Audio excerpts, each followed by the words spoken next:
Përshëndetje të dashur miq, këtë mëngjes jemi duke përgatitur pancakes, recetën tonë më të preferuar.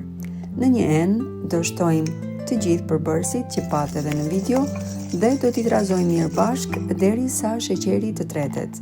Më pas shtojmë gjalpin, qumshtin, i japim një trazim të lehtë dhe tek mielli do hedhim një lugë të vogël me pluhur pjekës dhe një lugë të vogël me sodë buke. Mielli duhet të jetë miell për kek. Nëse pankekët i preferoni të butë, brumin duhet keni parasysh që mos ta trazoni shumë. Pasi ta keni trazuar, ta lini të pushoj 5 deri në 7 minuta para se pankekët t'i pjekim në tigan.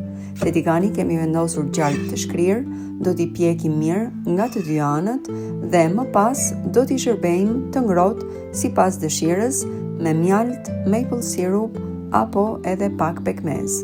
Ju bëfshin mirë nëse do ta provoni këtë recetë.